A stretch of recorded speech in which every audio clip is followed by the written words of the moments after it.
안녕하십니까, 책돌이입니다. 오늘 소개해드릴 책은 삶은 덜어낼수록 더 단단해진다입니다. 저자는 이길환, 출판사는 필름입니다. 바로 본문을 보겠습니다. 노자는 춘추 전국시대의 초나라 사람으로 도가의 창시자라 불립니다. 노자가 지었다고 전해지는 도덕경의 핵심 사상은 인의를 가하지 않은 자연 법칙을 따르는 것, 즉 무의자연입니다. 그런데 내달리듯 살아가는 인생에서 억제함을 빼라는 무의자연 사상은 자칫 현실에 안주하라고 종용하는 듯 합니다. 하지만 타고난 본성을 깨닫고 있는 그대로의 자연스러움을 되찾는 일이야말로 온전히 성장할 수 있는 유일한 방법입니다. 사람은 자연스럽지 않은 일을 할 때 무리해서 힘을 쓰게 됩니다. 그리고 그런 일들이 계속되다 보면 뭔가 마음에 부담이 쌓여갑니다. 이 부담감은 점차 자기 능력을 발휘하는 데 걸림돌이 되며 어느 순간부터 우리가 더 이상 앞으로 나가지 못하게 합니다. 결국 인생에서 자연스러움이 사라지는 순간 만족도 쉼도 없는 허울뿐인 삶을 살게 되는 것이죠. 노자는 몰아치는 광풍과 소나기도 하루를 가지 않는다고 합니다. 흐름을 거스르는 부자연스러운 것은 오래가지 못하는 법이죠. 그러니 평온한 일생을 유지하려면 삶의 부자연스러운 것들을 덜어내야 합니다. 자연스러운 삶을 위해 가장 먼저 해야 될 일은 자신을 낮추는 일입니다. 노자는 선성약수, 즉 최고의 손은 물과 같다고 했습니다. 물은 위에서 아래로 흘러 가장 낮은 곳에 머뭅니다.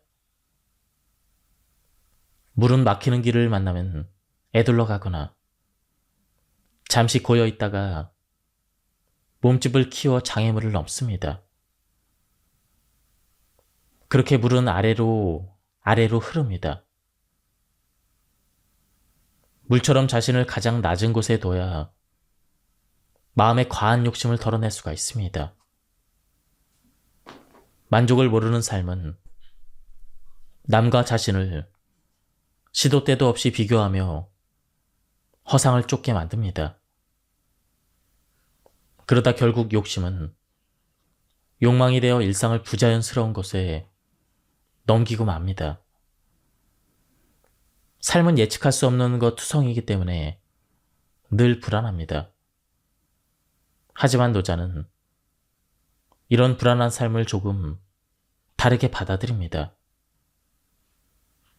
노자가 말하는 자연의 법칙을 받아들이면 지금 불어닥친 광풍은 언젠가 순풍이 되리라는 것을 알게 됩니다. 그렇게 낮아지고 비워낸 마음에 희망을 채우면 됩니다. 인생을 물처럼 유연하게 살 수 있다면 얼마나 좋을까요? 거침없이 내달리면서도 그런 어떤 다툼 없이 흐르는 물처럼 말입니다. 무색무취의 삶을 살아라. 우리는 개성을 갖춰야 하는 시대에 살고 있습니다. 남들 눈에 들기 위해선 뭐 하나라도 튀어야 합니다. 그래서 SNS를 보면 믿기 어려운 이야기들이 넘쳐납니다. 심지어 어느 인플루언서는 절벽에서 인증사진을 남기려다 목숨을 잃기도 했습니다.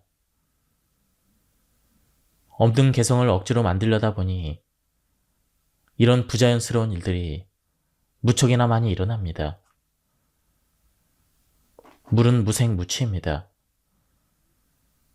바람이 불어 물결이 잃지 않는다면 물의 존재를 느끼기 어렵습니다.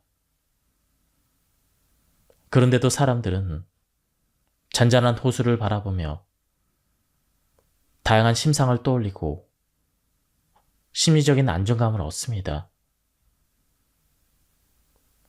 아무런 반응도 작용도 없이 그저 고요함만 있는데 말이죠.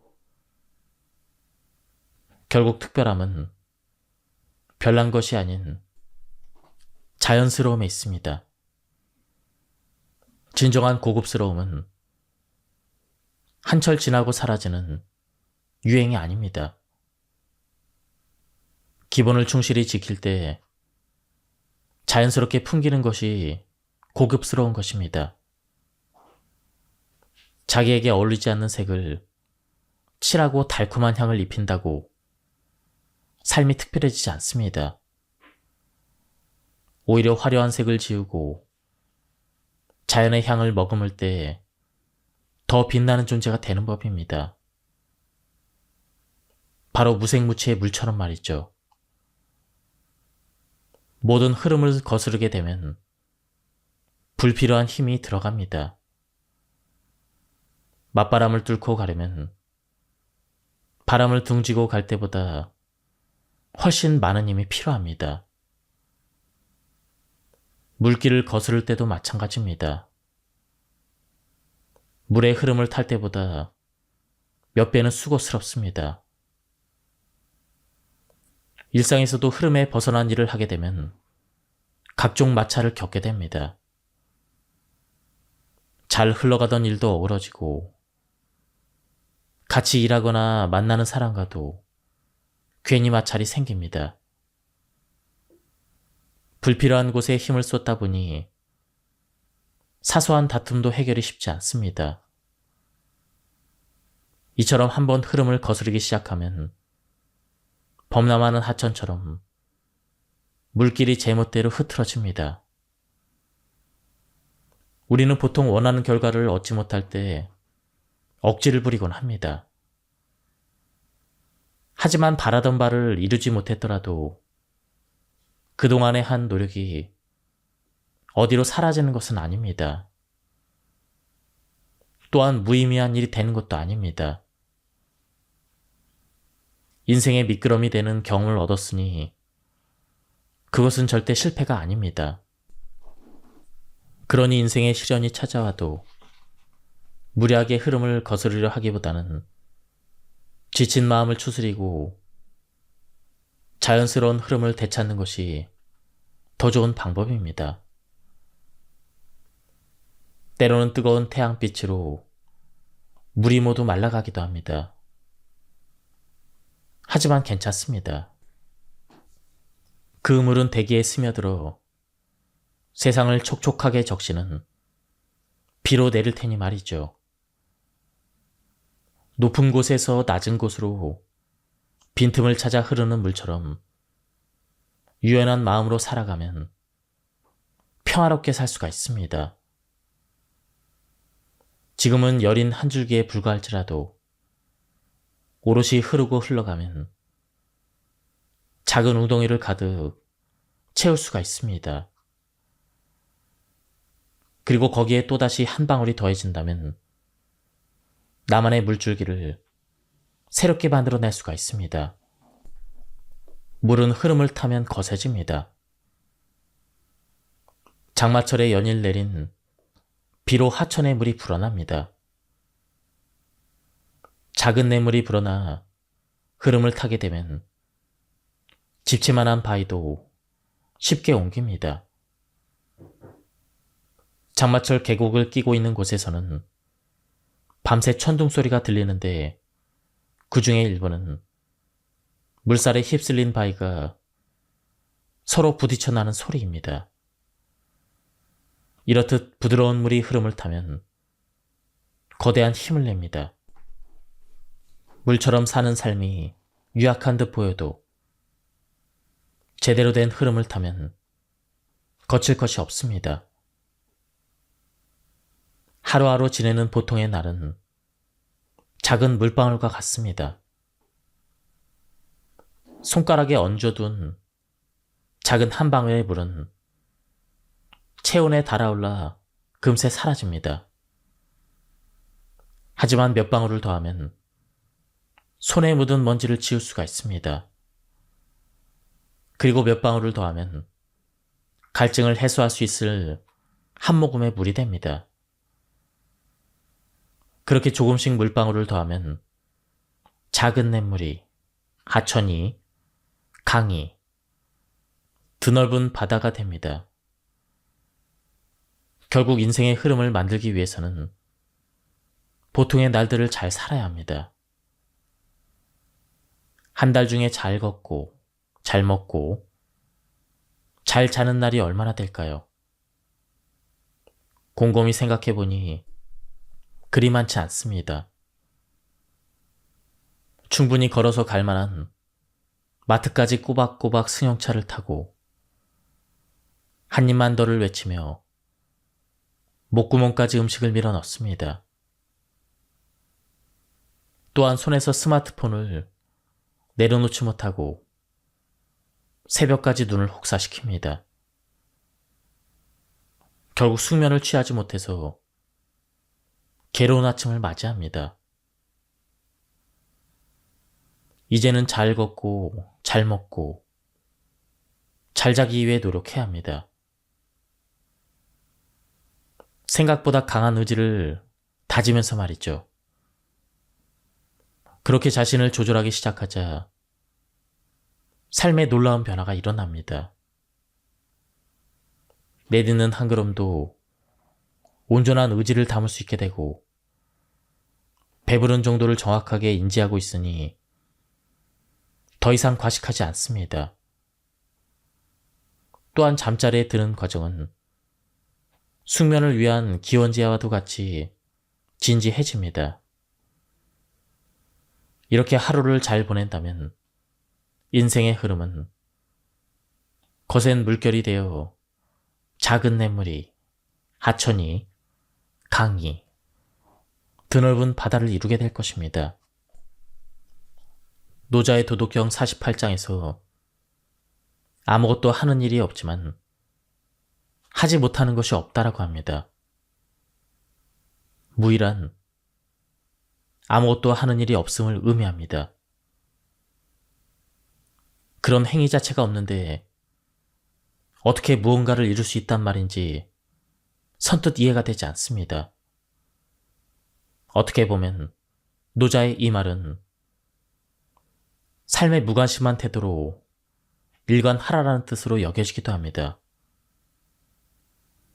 하지만 노자의 말을 무위의 실천으로 인생을 바르게 이끈다라는 의미로 받아들인다면 무위는 결코 소극적인 삶의 자세가 아닙니다. 한 가지 예를 들어보겠습니다. 평소 남의 말에 참견하기 좋아하는 사람이 있었습니다. 그는 상대방이 말을 마치기 전에 자기의 의견을 덧붙이길 바빴습니다. 말이 많은 사람은 실수가 있는 법.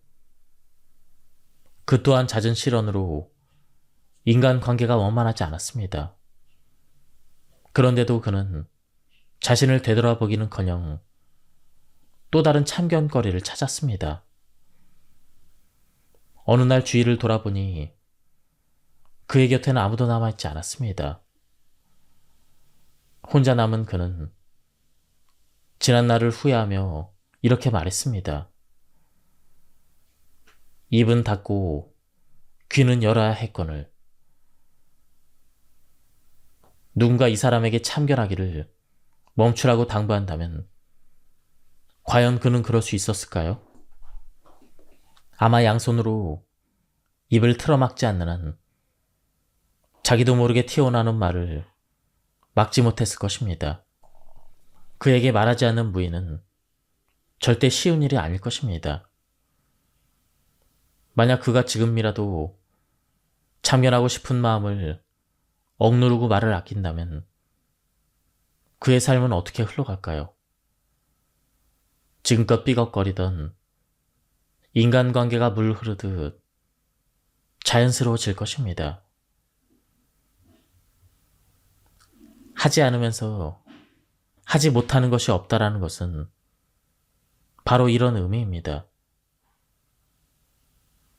삶이 자연스러움을 거스르는 유의로 흘러갈 때 그 유의를 적극적으로 행하지 않는 것이 바로 무의인 것입니다. 자연스러움을 거스르는 유의를 알아차려라. 삶에서 얻을 수 있는 귀중함은 꼭 무언가를 행하는 것에 반대 급부로 구해지는 것이 아닙니다. 때로는 말하지 않고 행동을 하지 않음으로써 자연스럽게 얻어지는 것이죠. 해와 바람이 지나가는 나그네의 옷을 벗길 수 있는지를 두고 내기를 했습니다. 먼저 바람이 나그네의 옷을 날려버리기 위해 호기롭게 돌풍을 일으켰습니다. 하지만 바람이 거셀수록 나그네는 옷깃을 더욱 움켜쥐었습니다. 바람의 도전이 실패한 뒤 태양은 뜨거운 열기를 내뿜기 시작했습니다. 그러자 더위를 견디지 못한 나그네는 옷을 모조리 벗어버렸습니다. 자연스러움을 거스리는 돌풍은 인생에서 버려야 될 유위입니다. 자기를 따르지 않는 자를 손으로 잡아 끈다고 해서 그의 마음마저 얻을 수는 없습니다. 상대가 스스로 움직이겠다는 각오를 다져야만 마음도 함께 움직일 수가 있습니다. 그리고 그 시작은 자연스럽지 못한 일을 하지 않는 무의입니다. 이렇듯 아무것도 하지 않으면서 이뤄내는 무의의 삶은 자연스러움을 찾아가는 과정입니다. 만약 지금 하는 일이 잘 풀리지 않거나 인간 관계에 어려움을 겪고 있다면 지금 당장 하지 않음을 선택해야 합니다. 때로는 너 잘 되려고 한 말이야. 내가 그렇게 행동한 건 이유가 있어서야. 이렇게 생각할 수가 있습니다. 하지만 그 모든 것은 자연스러움을 벗어난 유위임을 깨달아야 합니다. 유위를 버리고 자연스러움을 무위로 드러낼 때 애써 구하지 않아도 얻어지는 것입니다. 노자의 도덕경 제45장에서 크게 이룬 것은 오히려 부족한 듯 하다고 말합니다. 세상에 완벽한 것은 없습니다. 모든 것이 유기적으로 흐르는 자연에서도 영원 불멸의 완벽함이란 존재하지 않습니다. 세상의 만물은 불완전함 속에서 변화를 거듭하며 서로 조화를 이루기 위해 움직일 뿐입니다. 노자가 말하는 큰 성취란 불완전함을 받아들이는 삶의 자세에서 비롯됩니다. 그러니 삶에서 경험하는 불완전함, 즉 실패는 너무나 당연한 일입니다. 지금의 현실을 있는 그대로 받아들이고 변화하기 위해 노력할 때 노자가 말하는 큰 성취를 이룰 수가 있습니다. 인생에는 성공만 있을 수는 없습니다. 누구나 크든 작든 실패를 경험합니다. 그런데 삶에서 중요한 것은 실패하지 않는 것이 아니라 넘어져도 다시 일어날 수 있는 의지를 다지는 일입니다. 변화를 받아들이는 자세. 일에서든 인간관계에서든 실패라는 성적표를 받게 되면 지난 과정을 곱씹게 됩니다. 그런데 자신이 어느 지점에서 잘못됐는지 도무지 알 수 없을 때가 있습니다. 한 개인이 모든 상황을 통제할 수 없기 때문에 원인을 찾아낸들 결과는 쉽게 바뀌지 않습니다. 실패한 상황에 매몰될수록 자책하는 시간이 길어질 뿐입니다. 그래서 한시라도 빨리 상황을 털고 일어나는 것이 중요합니다. 그런데 그냥 잊고 새로 시작하자. 네 잘못이 아니야. 정말 어쩔 수 없는 상황이었잖아. 다음에 잘하면 되지. 이런 주변 사람들의 위로는 전혀 힘이 되지 않습니다. 오직 자기 의지로 각오를 다질 때 시련을 딛고 일어설 수가 있습니다. 이때 중요한 것은 변화를 받아들이는 자세입니다. 세상에 완벽한 것은 없습니다. 대자연도 완전함이 불완전함으로, 불완전함이 완전함으로 변하는 순환의 고리를 따릅니다. 그러니 인생에서 마주한 실패는 영원한 시련이 아닙니다. 오히려 언제든 성취로 이어질 수 있는 인생의 보고인 것입니다. 이러한 이치를 깨닫게 된다면 더 이상 실패를 두려워할 이유가 없습니다. 노자가 말한 큰 성공을 이루기 위해서는 오히려 부족해야 하기 때문입니다. 아주 오래전 라디오 공익 광고에 나온 이야기를 하나 소개하겠습니다. 한 남자가 공원을 지나는데 마침 어린 학생들이 편을 나눠서 야구 시합을 하고 있었습니다. 경기 내용이 궁금했던 남자는 수비 중인 학생에게 점수를 물었습니다. 학생이 대답을 했습니다. 지금 우리 팀이 10대 0으로 지고 있어요. 이런, 경기에 지게 생겼구나. 남자는 학생에게 안타까운 마음을 전하며 말했습니다. 그러자 학생은 고개를 갸우뚱하더니 대답했습니다. 무슨 말씀이세요? 우리 팀은 아직 한 번도 공격을 하지 않았는걸요? 동네 야구에서 10점 차이는 패배를 확정지을 만큼 큰 점수 차이가 아니었습니다. 남자는 그 말을 듣고 지고 있는 팀의 학생들을 둘러봤습니다. 과연 그 누구의 표정에도 좌절감을 엿볼 수 없었습니다. 10대 0으로 지고 있더라도 당신에게는 최소 한 번 이상의 공격 기회가 남아 있습니다.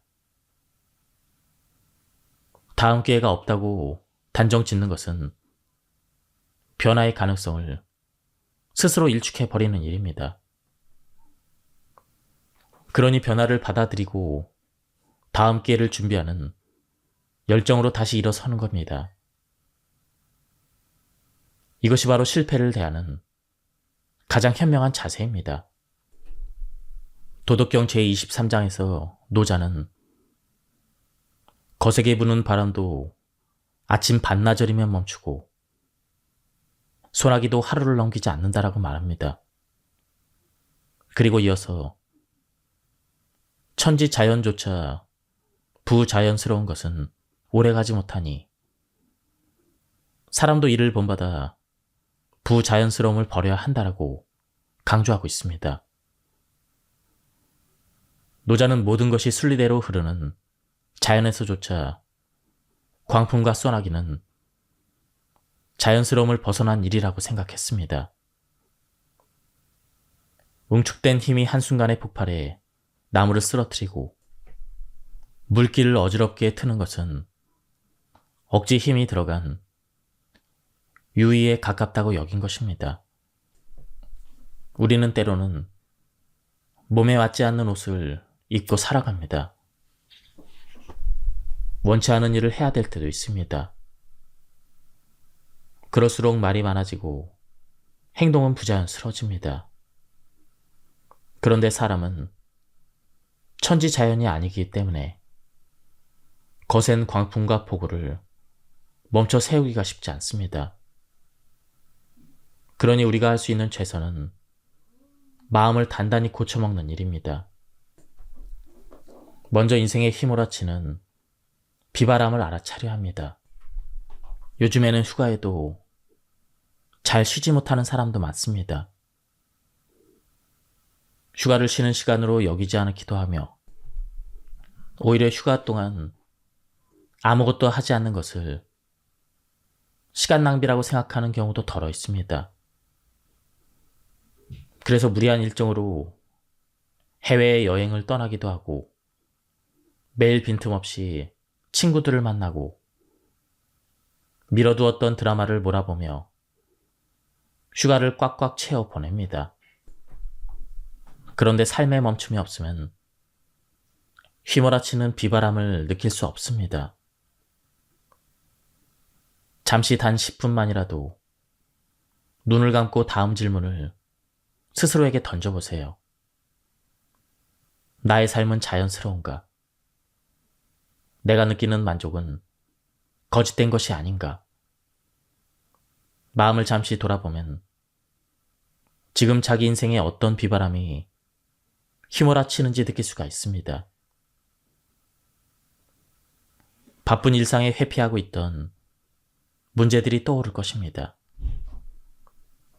그것은 인간관계의 문제일 수도 있고 진로에 관한 문제일 수도 있습니다. 그리고 그것을 알아차리는 것만으로도 일렁이는 마음을 가라앉힐 수가 있습니다. 마음이 일렁이는 이유를 알게 되면 마음은 차분하고 자연스러운 삶의 흐름도 찾을 수가 있습니다. 그러면 마음속에 불던 바람은 잦아들고 쏟아지는 비도 멈추게 됩니다. 저는 쉴 때 제가 가장 편안한 시간에 가장 편안한 방법으로 쉽니다. 남들이 가는 해외여행을 억지로 가지 않고 무리해서 사람들을 만나지도 않습니다. 쉬는 시간에 아무것도 하지 않고 그저 쉬는 것만으로도 저는 만족을 느낍니다. 쉼의 자연스러움이 찾아들 때 삶은 더없이 평온해진다는 것을 알기 때문입니다. 물건을 버리지 못해서 집안을 쓰레기장으로 만들어버린 사람들이 있습니다. 일명 저장 강박증을 갖고 있다고도 합니다. 신체의 건강 못지않게 정신 건강의 중요성이 대두되면서 심리적인 문제를 질병으로 다루기도 합니다. 저장하는 것은 쉽지만 버리는 것은 용기가 필요합니다. 버리는 것을 상실로 여기는 사람은 무언가를 버리는 것을 두려워합니다. 마치 자기의 신체 일부가 잘려나가는 듯 불안해하기까지 합니다. 그러니 버리기 위해서는 꽤 많은 용기가 필요합니다. 물건이든 감정이든 보내줘야 하는 때가 있습니다. 그때가 바로 용기를 내야 하는 때입니다. 잡은 손을 놓아버리면 당장이라도 무너질 것 같지만 그렇지 않습니다. 잘 비워낸 공간에는 후회와 연민이 아닌 희망이 들어찰 테니 말이죠. 사랑하는 사람과의 이별은 상상하기 힘든 고통입니다. 그래서 현실을 받아들이지 못하고 행복했던 나날을 되새기며 살아갑니다. 이제 그 사람을 보내주기 위해 애써 꺼내 보이지 않았던 감정을 조심스레 집어듭니다. 그리고 용기를 냅니다. 그렇게 잠깐의 정적이 흐른 뒤 홀가분해진 마음에는 어느새 희망이 자리 잡기 시작합니다. 현재에 만족하는 삶은 시시각각 변하는 요즘 시대와 동떨어진 이상주의로 여겨지기도 합니다. 하지만 이는 하나라도 더 배우고 익혀야 치열한 경쟁에서 살아남을 수 있다는 생각에서 비롯된 착각입니다. 장사가 잘 되던 식당이 망하는 경우는 크게 두 가지입니다. 첫 번째는 초창기와는 달리 좋지 않은 재료를 사용하고 음식값을 높여서 손님들이 외면하는 경우입니다. 또 다른 경우는 몰려드는 손님을 한 명이라도 더 받기 위해 식당을 확장하고 분점을 내는 그 바람에 관리가 제대로 되지 않는 경우입니다. 두 경우 모두 현재에 만족하지 못하고 욕심을 부린 결과입니다. 만족을 모르면 결국 손안의 것을 놓치고 맙니다. 인생도 식당을 운영하는 것과 똑같습니다. 때로는 손님이 없이 할 일 없이 시간을 보내야 할 수도 있습니다. 또 어떤 때에는 몰려드는 손님의 문전성시를 이룰 수도 있습니다. 한가할 때는 새로운 무언가를 찾기보다는 메뉴를 개발하고 보완하는 데 시간을 쏟는 것이 좋습니다. 문전성시를 이룰 때는 들뜬 기분을 가라앉히고 가게 문 앞에 금일재료 소진으로 영업을 종료합니다라고 문구를 붙이며 무리하지 않는 것이 좋습니다. 인생은 불완전하기 때문에 항상 만족할 수는 없지만 만족하려는 노력은 할 수가 있습니다. 그 노력이 당신 인생에 식당을 오래도록 손님이 찾는 맛집으로 만들어줄 것입니다. 캠핑의 인기는 여전합니다. 어린 시절 부모님과 함께 산과 계곡을 다녔던 기억이 생생한데 이제는 딸아이의 손을 잡고 여행을 떠납니다. 누군가 캠핑에서 장비 욕심 부리면 끝이 없다라는 충고 아닌 충고를 해준 적이 있습니다. 이제 와서 방 한 칸을 가득 채운 캠핑 용품을 보고 있자니 그 조언을 새겨듣지 않은 것이 후회됩니다. 그런데 마음을 다잡아도 캠핑의 계절이 다가오면 장비에 대한 욕심이 되살아납니다. 누군가의 베이지색 가스버너가, 거센 비바람에도 끄떡없는 것 같은 신형 텐트가, 심지어 설거지할 수 있는 간이 수정까지 욕심은 끝을 모르고 이어갑니다. 잠시 눈을 감고 캠핑을 시작한 이유를 되새깁니다. 제가 캠핑을 시작한 이유는 하루가 다르게 커가는 아이와의 소중한 추억을 만들기 위함이라는 것을 다시 깨닫습니다. 그렇게 초심을 되찾자 불편한 것 하나 없는 현재에 만족하게 됩니다. 그리고 가벼운 여행을 위해서 어지럽게 쌓여있는 짐 하나 둘을 덜어내기 시작합니다. 긍정의 기운을 풍기는 사람이 있습니다. 그런 분위기는 굳이 말로 표현하지 않아도 마음에서 마음으로 전해집니다. 그런데 이익만을 탐해서는 주변에 좋은 기운을 전하기 어렵습니다. 때로는 자기 손안의 것을 나누고 한 발 뒤로 물러서 양보할 줄 알아야 합니다. 11월 11일을 가래떡 데이라고 지정해서 특별한 행사를 진행하는 지역이 있습니다. 111m의 가래떡을 뽑고 참여한 사람들에게 가래떡을 나눠주는 행사인데 때로는 웃지 못할 일이 발생하기도 합니다. 길게 이어진 테이블 양옆으로 사람들이 늘어서서 뽑아져 나오는 가래떡을 조금씩 옆으로 옮깁니다. 그런데 가래떡이 모두 뽑아져 나오기 전에 누군가가 손을 뻗어 가래떡을 한 움큼 쥐어뜯습니다. 그러자 너나 할 것 없이 가래떡을 뜯어서 챙기기 시작합니다. 행사장은 순식간에 아수라장이 대금합니다. 욕심의 불씨가 번져나가 사람들을 집어 삼켜버린 것입니다.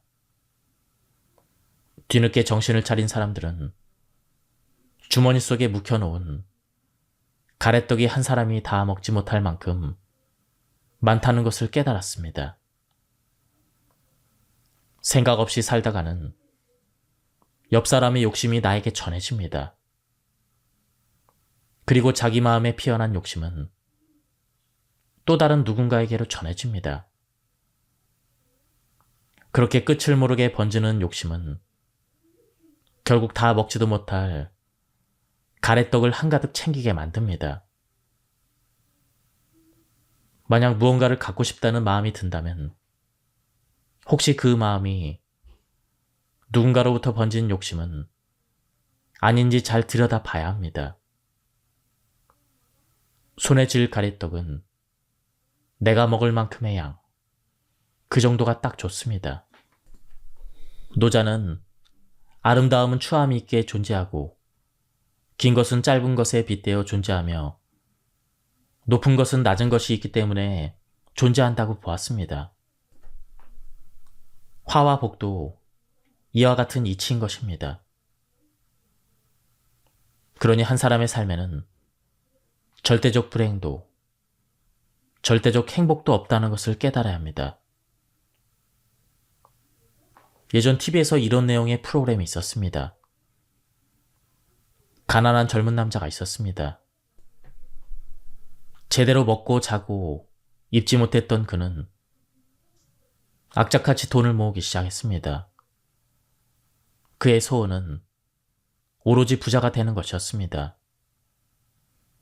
돈만 있으면 지금의 고통은 모두 사라지리라 생각했습니다.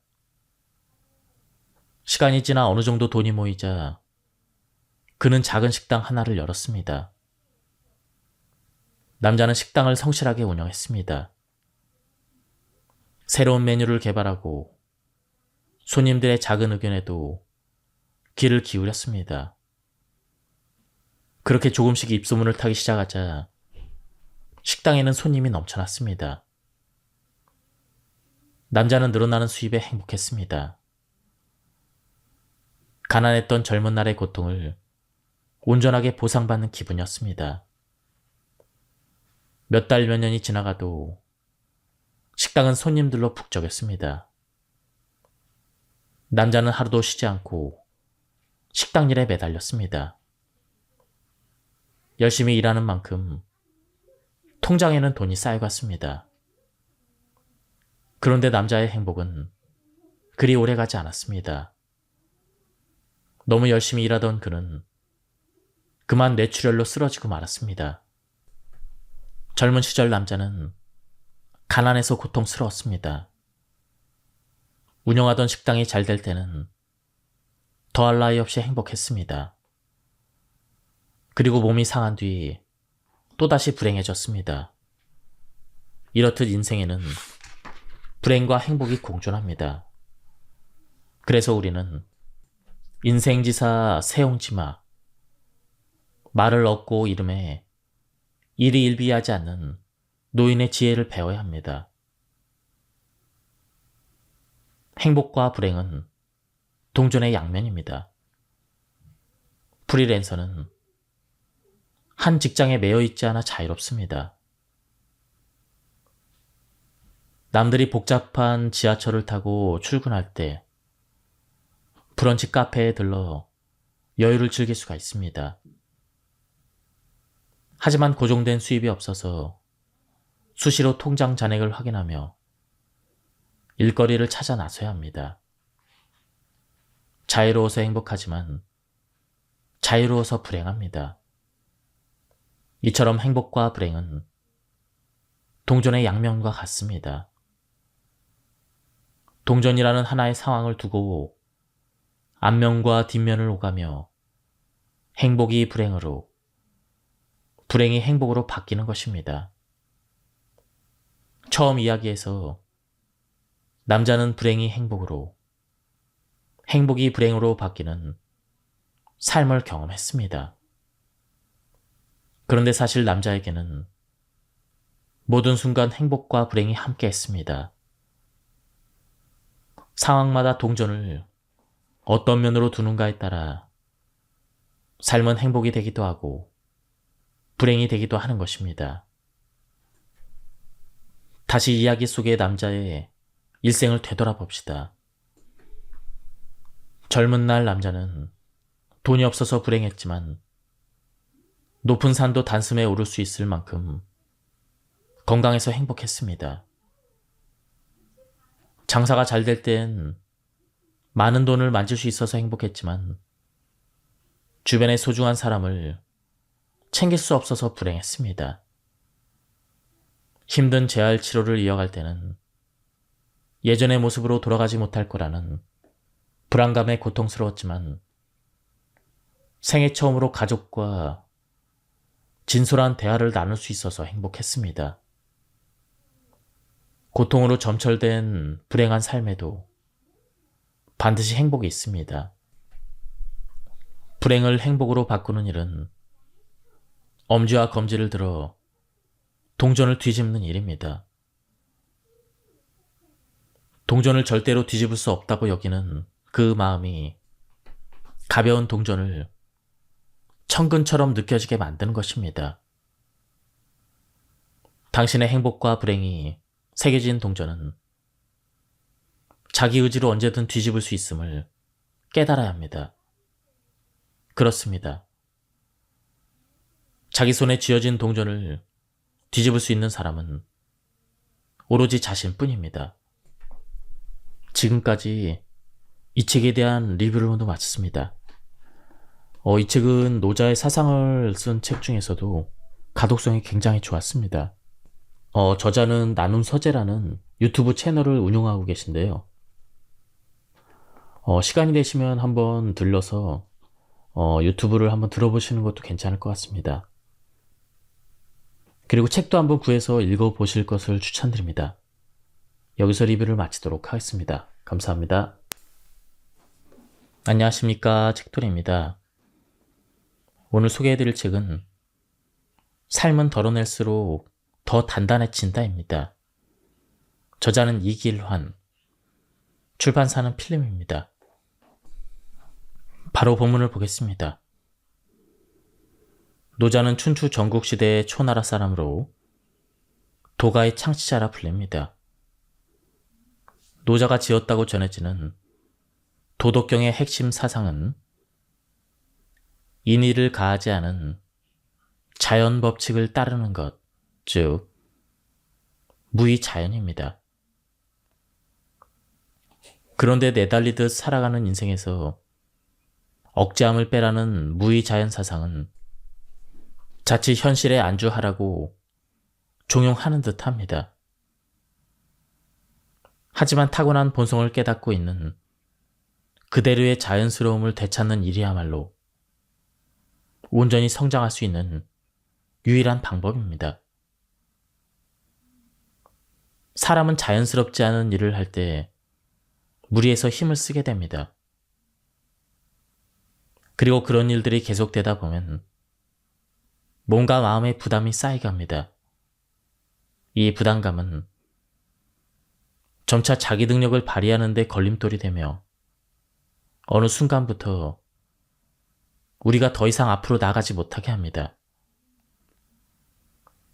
결국 인생에서 자연스러움이 사라지는 순간 만족도 쉼도 없는 허울뿐인 삶을 살게 되는 것이죠. 노자는 몰아치는 광풍과 소나기도 하루를 가지 않는다고 합니다. 흐름을 거스르는 부자연스러운 것은 오래가지 못하는 법이죠. 그러니 평온한 일생을 유지하려면 삶의 부자연스러운 것들을 덜어내야 합니다. 자연스러운 삶을 위해 가장 먼저 해야 될 일은 자신을 낮추는 일입니다. 노자는 선성약수, 즉 최고의 손은 물과 같다고 했습니다. 물은 위에서 아래로 흘러 가장 낮은 곳에 머뭅니다. 물은 막히는 길을 만나면 애둘러 가거나 잠시 고여 있다가 몸집을 키워 장애물을 넘습니다. 그렇게 물은 아래로 흐릅니다. 물처럼 자신을 가장 낮은 곳에 둬야 마음의 과한 욕심을 덜어낼 수가 있습니다. 만족을 모르는 삶은 남과 자신을 시도 때도 없이 비교하며 허상을 쫓게 만듭니다.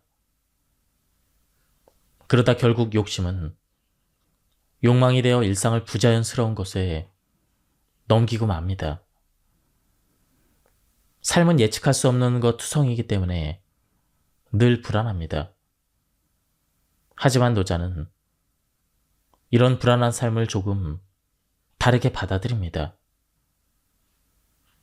노자가 말하는 자연의 법칙을 받아들이면 지금 불어닥친 광풍은 언젠가 순풍이 되리라는 것을 알게 됩니다.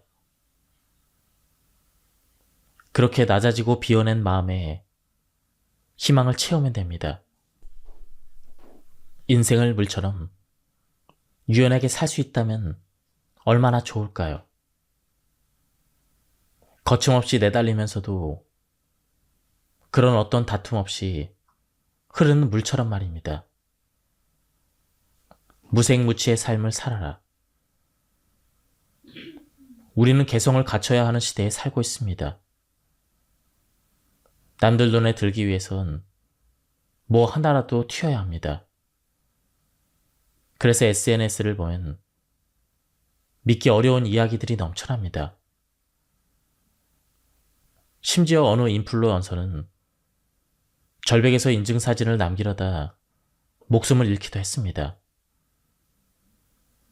없는 개성을 억지로 만들려다 보니 이런 부자연스러운 일들이 무척이나 많이 일어납니다. 물은 무색무취입니다. 바람이 불어 물결이 일지 않는다면 물의 존재를 느끼기 어렵습니다.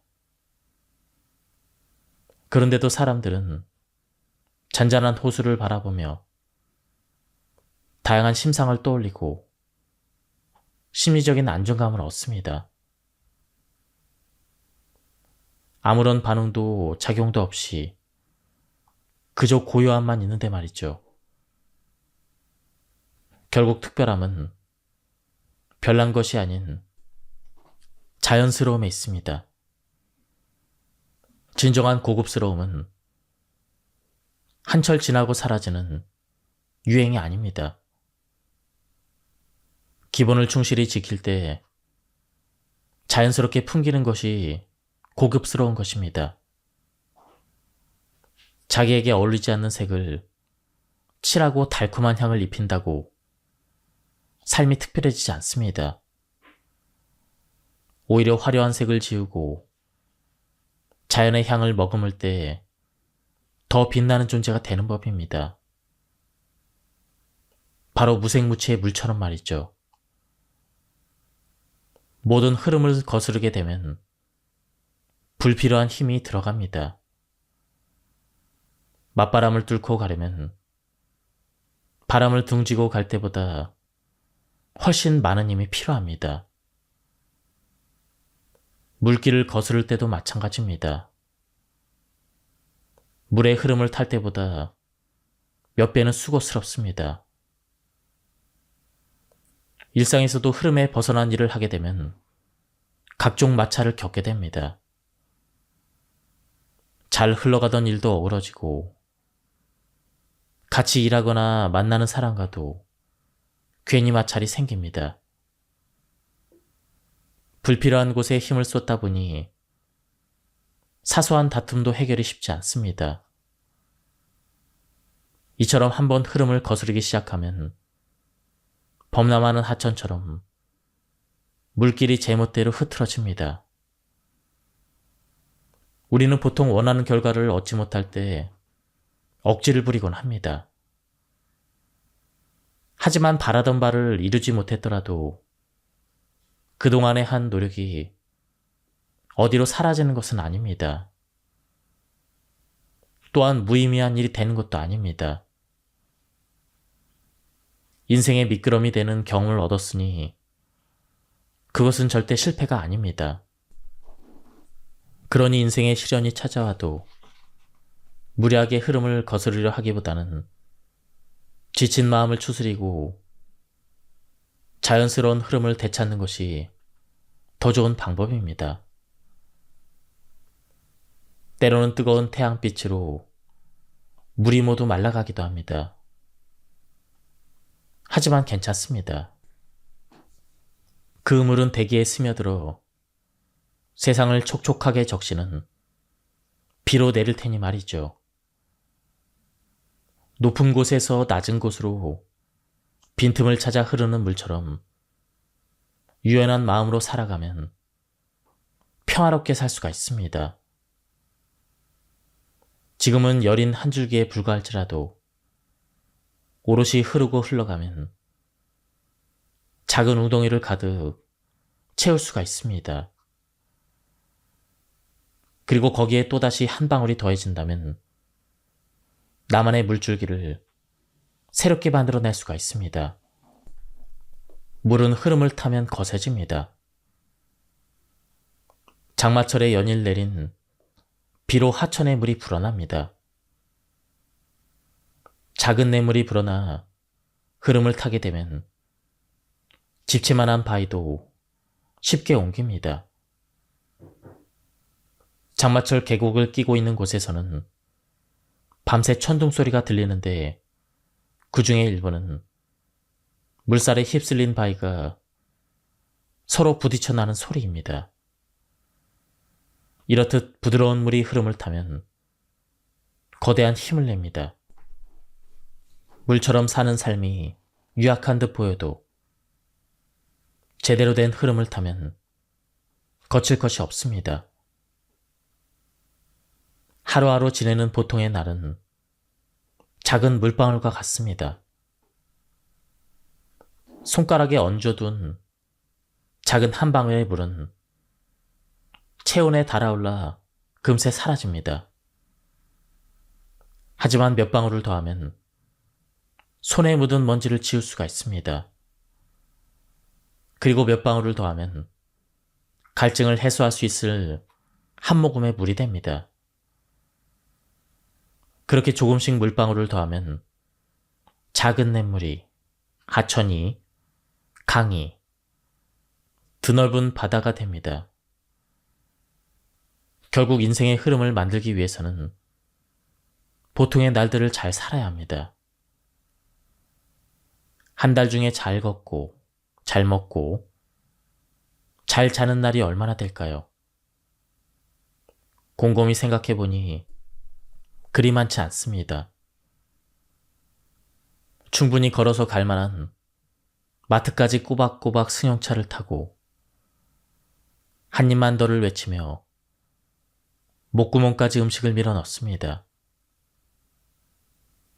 또한 손에서 스마트폰을 내려놓지 못하고 새벽까지 눈을 혹사시킵니다. 결국 숙면을 취하지 못해서 괴로운 아침을 맞이합니다.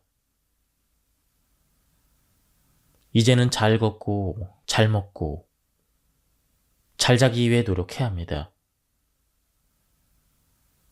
생각보다 강한 의지를 다지면서 말이죠. 그렇게 자신을 조절하기 시작하자 삶에 놀라운 변화가 일어납니다.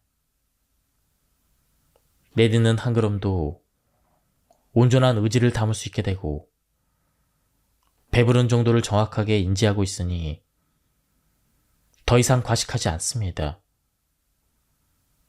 또한 잠자리에 드는 과정은 숙면을 위한 기원제와도 같이 진지해집니다. 이렇게 하루를 잘 보낸다면 인생의 흐름은 거센 물결이 되어 작은 냇물이, 하천이, 강이, 드넓은 바다를 이루게 될 것입니다. 노자의 도덕경 48장에서 아무것도 하는 일이 없지만 하지 못하는 것이 없다라고 합니다.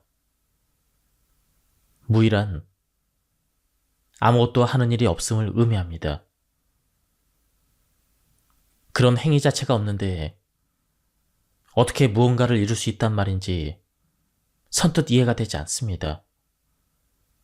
어떻게 보면 노자의 이 말은 삶의 무관심한 태도로 일관하라라는 뜻으로 여겨지기도 합니다. 하지만 노자의 말을 무위의 실천으로 인생을 바르게 이끈다라는 의미로 받아들인다면 무위는 결코 소극적인 삶의 자세가 아닙니다. 한 가지 예를 들어보겠습니다. 평소 남의 말에 참견하기 좋아하는 사람이 있었습니다. 그는 상대방이 말을 마치기 전에 자기의 의견을 덧붙이길 바빴습니다. 말이 많은 사람은 실수가 있는 법. 그 또한 잦은 실언으로 인간관계가 원만하지 않았습니다. 그런데도 그는 자신을 되돌아보기는커녕 또 다른 참견거리를 찾았습니다. 어느 날 주위를 돌아보니 그의 곁에는 아무도 남아있지 않았습니다. 혼자 남은 그는 지난 날을 후회하며 이렇게 말했습니다. 입은 닫고 귀는 열어야 했거늘. 누군가 이 사람에게 참견하기를 멈추라고 당부한다면 과연 그는 그럴 수 있었을까요?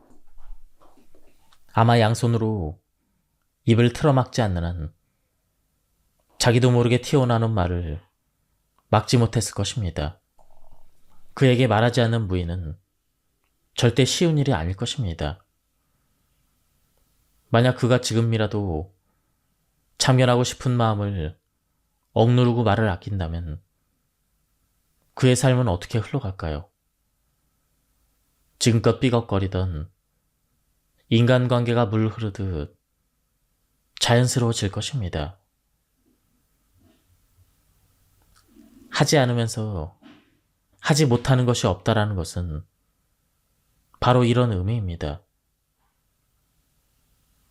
삶이 자연스러움을 거스르는 유의로 흘러갈 때 그 유의를 적극적으로 행하지 않는 것이 바로 무의인 것입니다.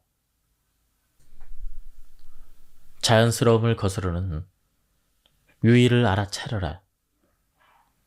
삶에서 얻을 수 있는 귀중함은 꼭 무언가를 행하는 것에 반대 구프로 구해지는 것이 아닙니다.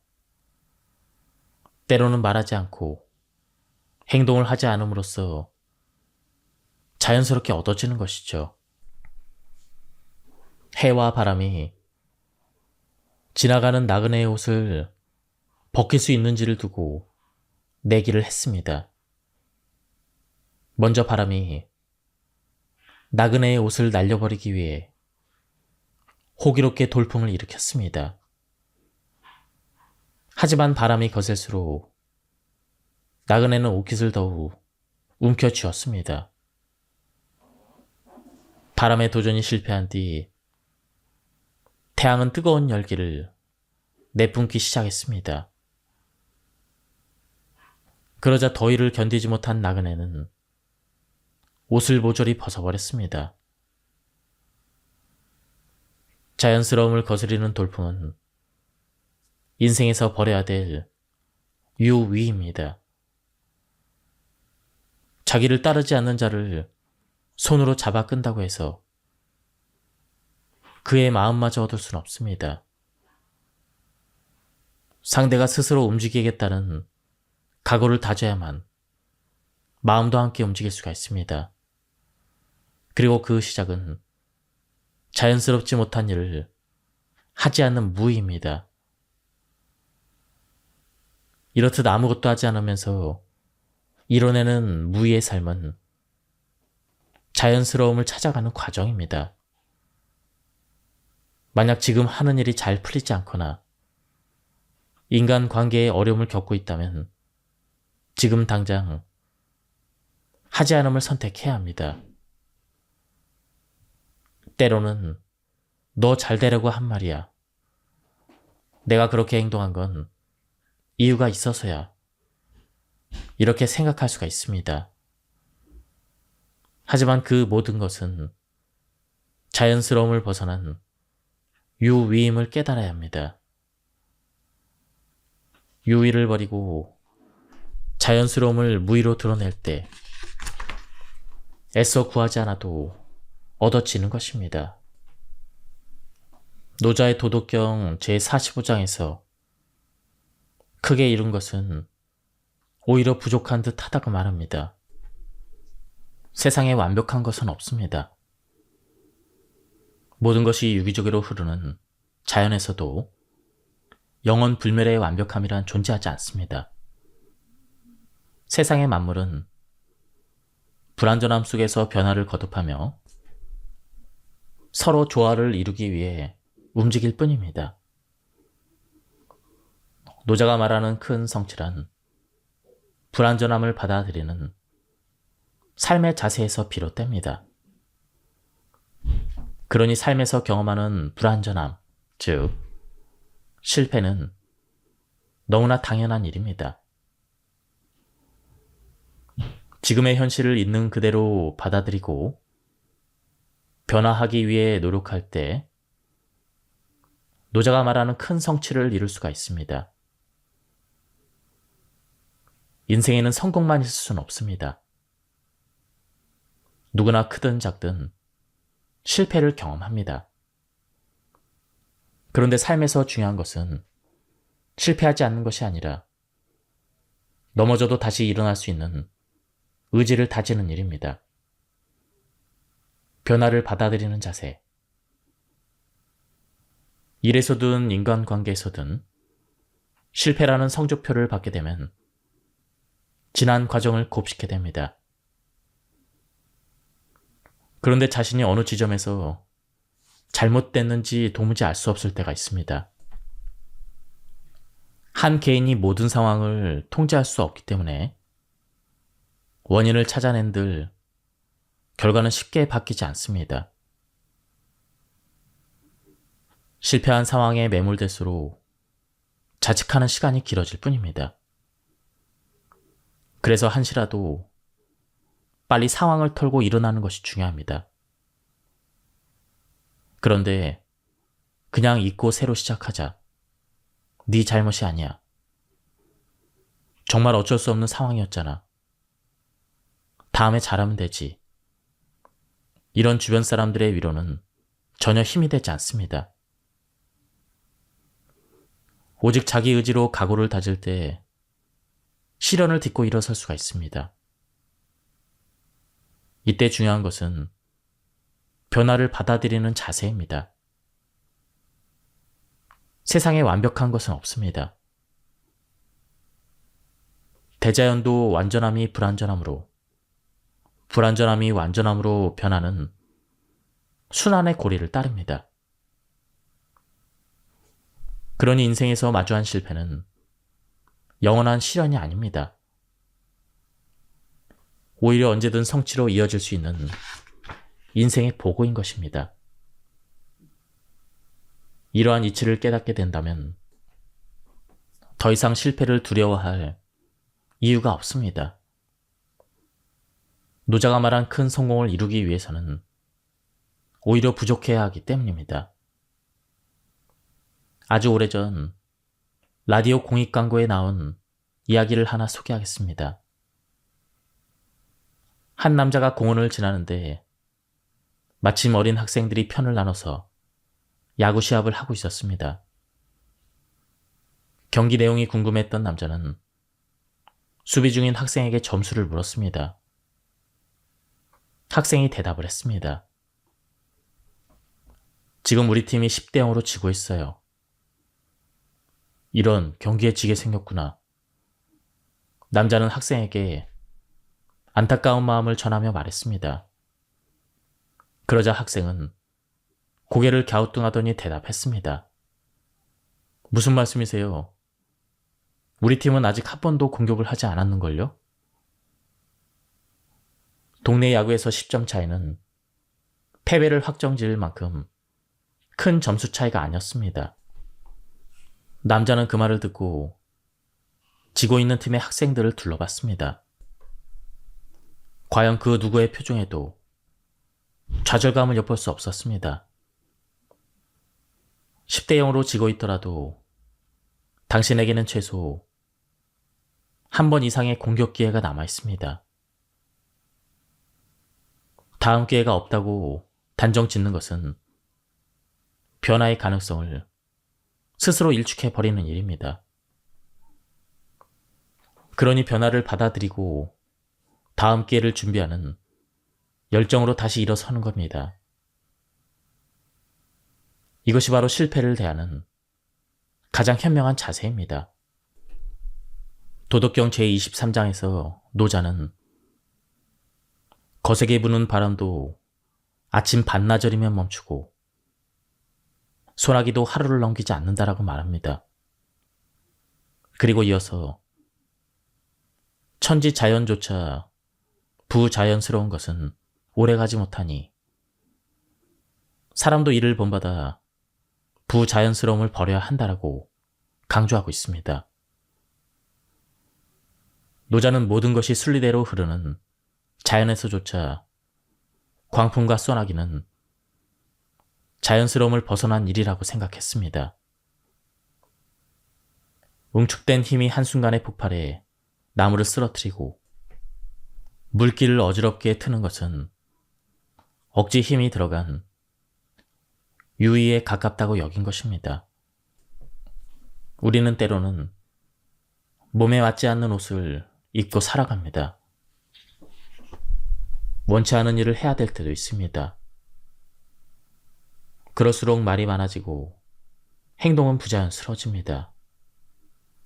그런데 사람은 천지자연이 아니기 때문에 거센 광풍과 폭우를 멈춰 세우기가 쉽지 않습니다. 그러니 우리가 할 수 있는 최선은 마음을 단단히 고쳐먹는 일입니다. 먼저 인생에 휘몰아치는 비바람을 알아차려야 합니다. 요즘에는 휴가에도 잘 쉬지 못하는 사람도 많습니다. 휴가를 쉬는 시간으로 여기지 않기도 하며 오히려 휴가 동안 아무것도 하지 않는 것을 시간 낭비라고 생각하는 경우도 덜어 있습니다. 그래서 무리한 일정으로 해외에 여행을 떠나기도 하고 매일 빈틈없이 친구들을 만나고 미뤄두었던 드라마를 몰아보며 휴가를 꽉꽉 채워 보냅니다. 그런데 삶에 멈춤이 없으면 휘몰아치는 비바람을 느낄 수 없습니다. 잠시 단 10분만이라도 눈을 감고 다음 질문을 스스로에게 던져보세요. 나의 삶은 자연스러운가? 내가 느끼는 만족은 거짓된 것이 아닌가? 마음을 잠시 돌아보면 지금 자기 인생에 어떤 비바람이 휘몰아치는지 느낄 수가 있습니다. 바쁜 일상에 회피하고 있던 문제들이 떠오를 것입니다. 그것은 인간관계의 문제일 수도 있고 진로에 관한 문제일 수도 있습니다. 그리고 그것을 알아차리는 것만으로도 일렁이는 마음을 가라앉힐 수가 있습니다. 마음이 일렁이는 이유를 알게 되면 마음은 차분하고 자연스러운 삶의 흐름도 찾을 수가 있습니다. 그러면 마음속에 불던 바람은 잦아들고 쏟아지는 비도 멈추게 됩니다. 저는 쉴 때 제가 가장 편안한 시간에 가장 편안한 방법으로 쉽니다. 남들이 가는 해외여행을 억지로 가지 않고 무리해서 사람들을 만나지도 않습니다. 쉬는 시간에 아무것도 하지 않고 그저 쉬는 것만으로도 저는 만족을 느낍니다. 쉼의 자연스러움이 찾아들 때 삶은 더없이 평온해진다는 것을 알기 때문입니다. 물건을 버리지 못해서 집안을 쓰레기장으로 만들어버린 사람들이 있습니다. 일명 저장 강박증을 갖고 있다고도 합니다. 신체의 건강 못지않게 정신 건강의 중요성이 대두되면서 심리적인 문제를 질병으로 다루기도 합니다. 저장하는 것은 쉽지만 버리는 것은 용기가 필요합니다. 버리는 것을 상실로 여기는 사람은 무언가를 버리는 것을 두려워합니다. 마치 자기의 신체 일부가 잘려나가는 듯 불안해하기까지 합니다. 그러니 버리기 위해서는 꽤 많은 용기가 필요합니다. 물건이든 감정이든 보내줘야 하는 때가 있습니다. 그때가 바로 용기를 내야 하는 때입니다. 잡은 손을 놓아버리면 당장이라도 무너질 것 같지만 그렇지 않습니다. 잘 비워낸 공간에는 후회와 연민이 아닌 희망이 들어찰 테니 말이죠. 사랑하는 사람과의 이별은 상상하기 힘든 고통입니다. 그래서 현실을 받아들이지 못하고 행복했던 나날을 되새기며 살아갑니다. 이제 그 사람을 보내주기 위해 애써 꺼내 보이지 않았던 감정을 조심스레 집어듭니다. 그리고 용기를 냅니다. 그렇게 잠깐의 정적이 흐른 뒤 홀가분해진 마음에는 어느새 희망이 자리 잡기 시작합니다. 현재에 만족하는 삶은 시시각각 변하는 요즘 시대와 동떨어진 이상주의로 여겨지기도 합니다. 하지만 이는 하나라도 더 배우고 익혀야 치열한 경쟁에서 살아남을 수 있다는 생각에서 비롯된 착각입니다. 장사가 잘 되던 식당이 망하는 경우는 크게 두 가지입니다. 첫 번째는 초창기와는 달리 좋지 않은 재료를 사용하고 음식값을 높여서 손님들이 외면하는 경우입니다. 또 다른 경우는 몰려드는 손님을 한 명이라도 더 받기 위해 식당을 확장하고 분점을 내는 그 바람에 관리가 제대로 되지 않는 경우입니다. 두 경우 모두 현재에 만족하지 못하고 욕심을 부린 결과입니다. 만족을 모르면 결국 손안의 것을 놓치고 맙니다. 인생도 식당을 운영하는 것과 똑같습니다. 때로는 손님이 없이 할 일 없이 시간을 보내야 할 수도 있습니다. 또 어떤 때에는 몰려드는 손님의 문전성시를 이룰 수도 있습니다. 한가할 때는 새로운 무언가를 찾기보다는 메뉴를 개발하고 보완하는 데 시간을 쏟는 것이 좋습니다. 문전성시를 이룰 때는 들뜬 기분을 가라앉히고 가게 문 앞에 금일재료 소진으로 영업을 종료합니다라고 문구를 붙이며 무리하지 않는 것이 좋습니다. 인생은 불완전하기 때문에 항상 만족할 수는 없지만 만족하려는 노력은 할 수가 있습니다. 그 노력이 당신 인생에 식당을 오래도록 손님이 찾는 맛집으로 만들어줄 것입니다. 캠핑의 인기는 여전합니다. 어린 시절 부모님과 함께 산과 계곡을 다녔던 기억이 생생한데 이제는 딸아이의 손을 잡고 여행을 떠납니다. 누군가 캠핑에서 장비 욕심 부리면 끝이 없다라는 충고 아닌 충고를 해준 적이 있습니다. 이제 와서 방 한 칸을 가득 채운 캠핑 용품을 보고 있자니 그 조언을 새겨듣지 않은 것이 후회됩니다. 그런데 마음을 다잡아도 캠핑의 계절이 다가오면 장비에 대한 욕심이 되살아납니다. 누군가의 베이지색 가스버너가, 거센 비바람에도 끄떡없는 것 같은 신형 텐트가, 심지어 설거지할 수 있는 간이 수정까지 욕심은 끝을 모르고 이어갑니다. 잠시 눈을 감고 캠핑을 시작한 이유를 되새깁니다.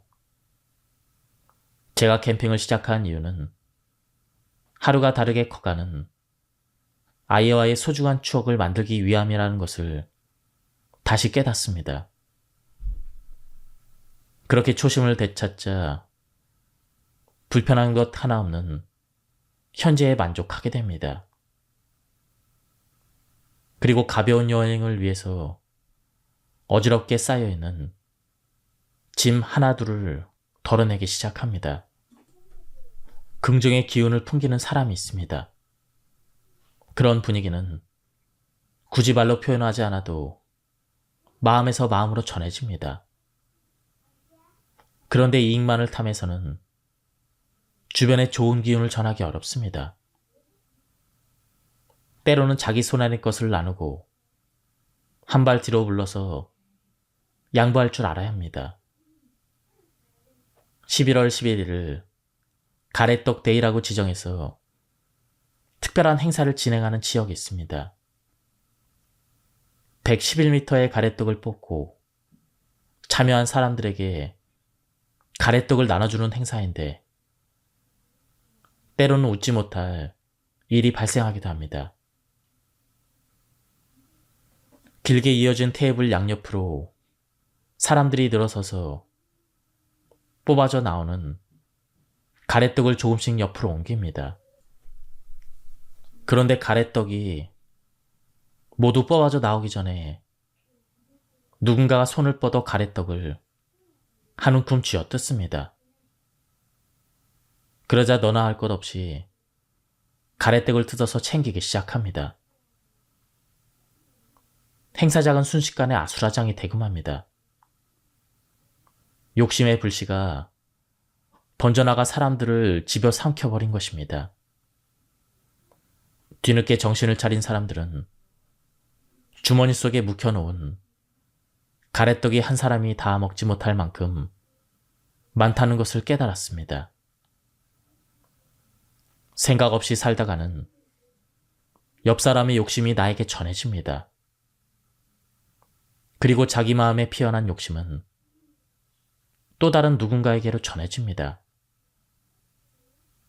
그렇게 끝을 모르게 번지는 욕심은 결국 다 먹지도 못할 가래떡을 한가득 챙기게 만듭니다. 만약 무언가를 갖고 싶다는 마음이 든다면 혹시 그 마음이 누군가로부터 번진 욕심은 아닌지 잘 들여다 봐야 합니다. 손에 쥘 가래떡은 내가 먹을 만큼의 양, 그 정도가 딱 좋습니다. 노자는 아름다움은 추함이 있게 존재하고 긴 것은 짧은 것에 빗대어 존재하며 높은 것은 낮은 것이 있기 때문에 존재한다고 보았습니다. 화와 복도 이와 같은 이치인 것입니다. 그러니 한 사람의 삶에는 절대적 불행도 절대적 행복도 없다는 것을 깨달아야 합니다. 예전 TV에서 이런 내용의 프로그램이 있었습니다. 가난한 젊은 남자가 있었습니다. 제대로 먹고 자고 입지 못했던 그는 악착같이 돈을 모으기 시작했습니다. 그의 소원은 오로지 부자가 되는 것이었습니다. 돈만 있으면 지금의 고통은 모두 사라지리라 생각했습니다. 시간이 지나 어느 정도 돈이 모이자 그는 작은 식당 하나를 열었습니다. 남자는 식당을 성실하게 운영했습니다. 새로운 메뉴를 개발하고 손님들의 작은 의견에도 귀를 기울였습니다. 그렇게 조금씩 입소문을 타기 시작하자 식당에는 손님이 넘쳐났습니다. 남자는 늘어나는 수입에 행복했습니다. 가난했던 젊은 날의 고통을 온전하게 보상받는 기분이었습니다. 몇 달, 몇 년이 지나가도 식당은 손님들로 북적였습니다. 남자는 하루도 쉬지 않고 식당 일에 매달렸습니다. 열심히 일하는 만큼 통장에는 돈이 쌓여갔습니다. 그런데 남자의 행복은 그리 오래가지 않았습니다. 너무 열심히 일하던 그는 그만 뇌출혈로 쓰러지고 말았습니다. 젊은 시절 남자는 가난해서 고통스러웠습니다. 운영하던 식당이 잘 될 때는 더할 나위 없이 행복했습니다. 그리고 몸이 상한 뒤 또다시 불행해졌습니다. 이렇듯 인생에는 불행과 행복이 공존합니다. 그래서 우리는 인생지사 세옹지마, 말을 얻고 이름에 일이 일비하지 않는 노인의 지혜를 배워야 합니다. 행복과 불행은 동전의 양면입니다. 프리랜서는 한 직장에 매여 있지 않아 자유롭습니다. 남들이 복잡한 지하철을 타고 출근할 때 브런치 카페에 들러 여유를 즐길 수가 있습니다.